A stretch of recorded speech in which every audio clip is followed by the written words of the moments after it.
And building collapse is becoming so common in Lagos. And the reason is because, one, there are several factors which you have to consider. Let's start.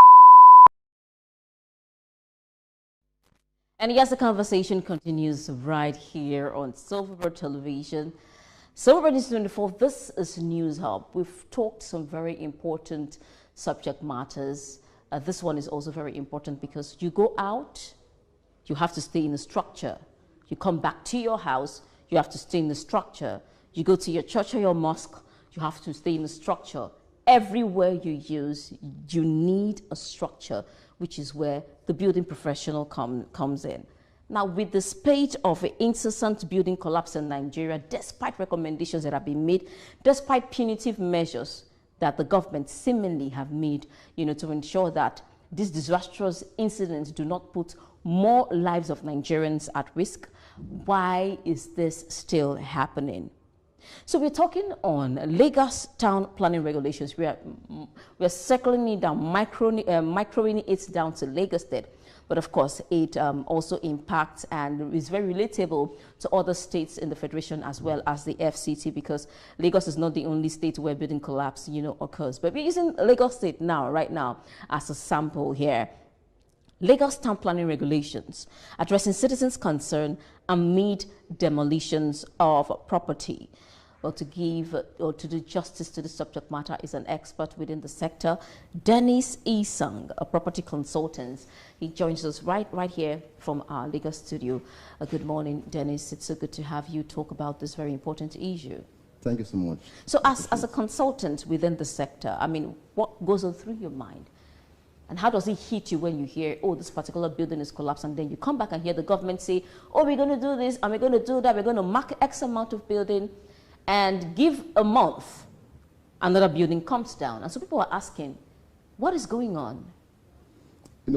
This same topic, I did a comprehensive interview on it on my YouTube channel. And building collapse it's becoming so common in Lagos especially.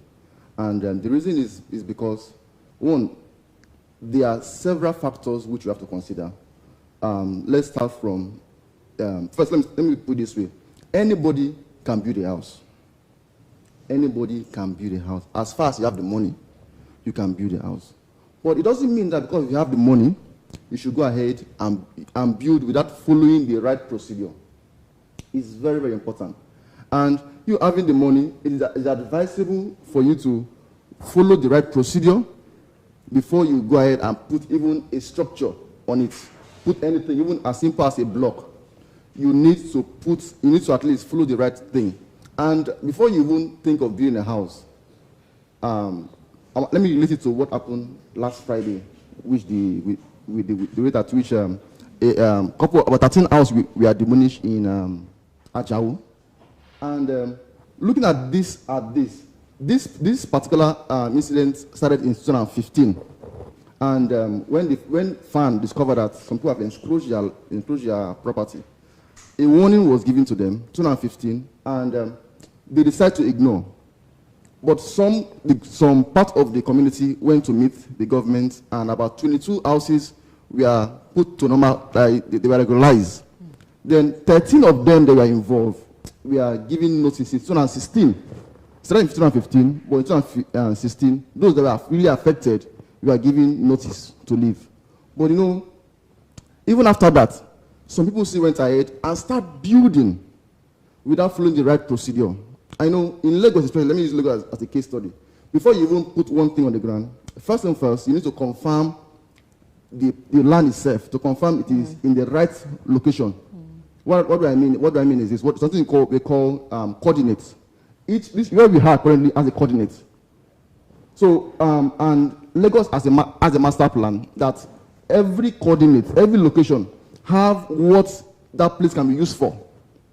So, but because some people have money, they just go ahead and buy property without doing the right thing, which is the first thing first. You pick you bring a surveyor into the game, and there's a particular saying that said, building start from surveyor and end with the surveyor.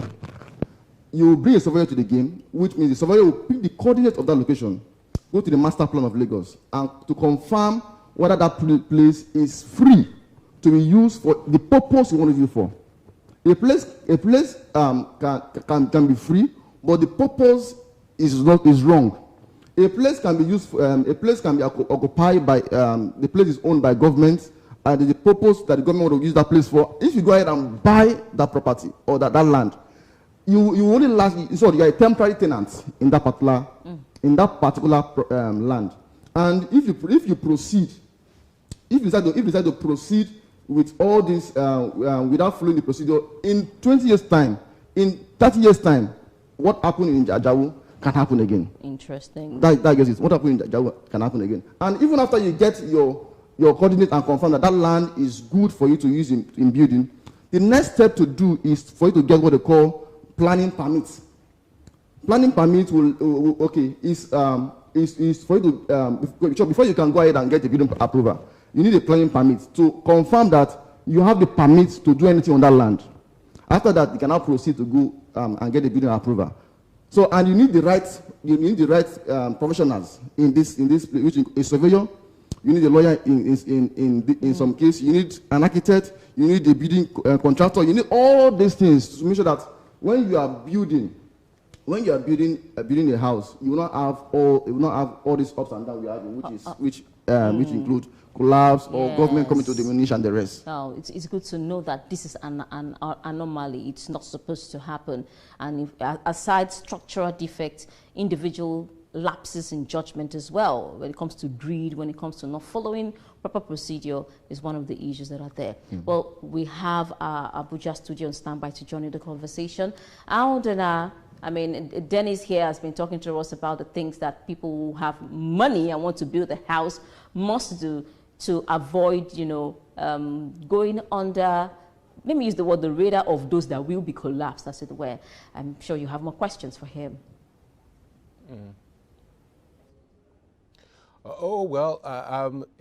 It's interesting that he said, he answered the question. I love what he said, but then the reality on ground does not reflect what he has said, because when you look at the level of embarrassing information that comes out of Lagos with respect to building collapse, considering the fact that Lagos is a globally known city, one would have thought that government will be a bit more proactive in that regard. But then here's the question, Dennis.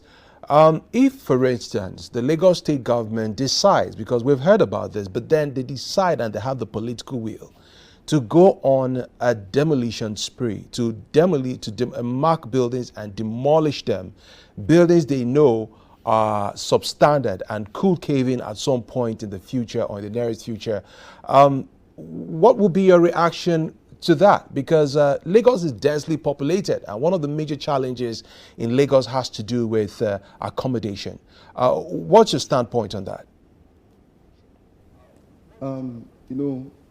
The truth is this: the government agency have their own part to play, and reality is there are so many discrepancies when it comes to government agency. And the truth is this: there are so many property in Lagos